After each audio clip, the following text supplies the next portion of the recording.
आज का टॉपिक है hypertension means elevation of systolic and diastolic blood pressure. Sometimes the hypertension does not causes any symptoms, so that is also known as silent killer disease. Normally blood pressure 120 by 80 mmHg.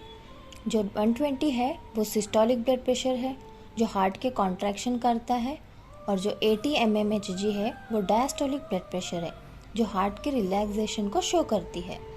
Normally systolic 110 to 130 और diastolic 70 to 90 normal माना जाता है. Types of hypertension. First one is primary और essential, causes are unknown. Second one is secondary hypertension, जिसके causes हमें पता रहते हैं. अभी बेसिकली सेकेंडरी हाइपरटेंशन के कॉजेस के बारे में डिस्कस करेंगे. सेलेक्टेड कॉजेस मैं बता रही हूँ, इसके अलावा भी बहुत रीजंस है जो हाइपरटेंशन को कॉज करते हैं. So first one is kidney problem. Kidney का फंक्शन है ब्लड का फिल्ट्रेशन करना और इम्प्योरिटीज़ को बाहर निकालना in the form of urine.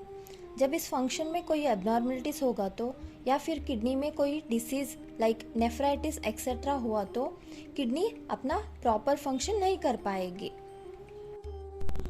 Kidney is a important organ to maintain the normal blood pressure. In case of low blood pressure, kidney releases the renin, so it causes reabsorption of the sodium. And here the sodium prevents the loss of water, so retention of the water occurs and it directly pushes water into the bloodstream. So increases the volume, increases the pressure. That how kidney maintain the normal blood pressure. But in case of excessive renin production, that directly causes the hypertension. इसके लिए आपको रास means renin angiotensin aldosterone system, जो lecture मैंने already explain की हूँ, उसको देखना पड़ेगा. Second one is thyroid problem. Thyroid gland body के मेटाबॉलिज्म में ज़्यादा इम्पोर्टेंट है. इन केस ऑफ हाइपर या फिर hypothyroidism, it will directly affect the blood pressure. In case of hyperthyroidism, the calcium ion retention will increases. So it will directly increases the blood pressure also. And the third one is adrenal gland tumor. Normally adrenal gland aldosterone को secrete करता है, but in case of adrenal gland tumor excessive amount of aldosterone secretion होगा. ये भी एक important cause है hypertension को cause करने में. Now we will discuss about the symptoms of hypertension. So first one is headache. ज़्यादातर मॉर्निंग में दिखाई देगा, ये माइल्ड से सीवियर तक भी चली जाती है. And the second one is dizziness means चक्कर आना. ये मॉर्निंग या फिर इवनिंग में समटाइम्स हेडेक के साथ दिखाई देती है. Next one is blurring of vision. Patient को धुंधला मीन्स ब्लर दिखने लगता है. And because of hypertension the capillaries present in the eye will get damage slowly. और पेशेंट को आई रिलेटेड डिसीज होगा like choroidopathy, hypertensive retinopathy, optic neuropathy, ऐसे कई डिसीज डेवलप होगा.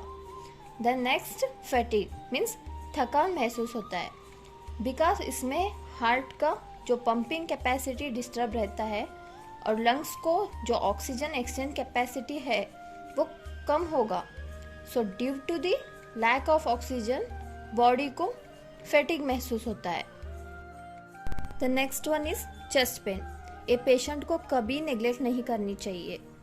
देन नेक्स्ट नेजल ब्लीड, एक रेयर बट इम्पॉर्टेंट सिम्टम है and it's a emergency also. The next one is shortness of breathe.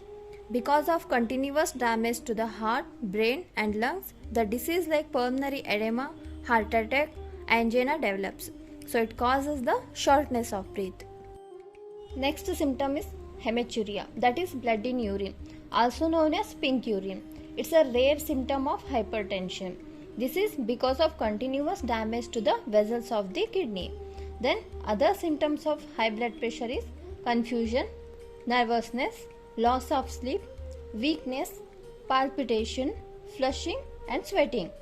So this is all about the hypertension. Thank you.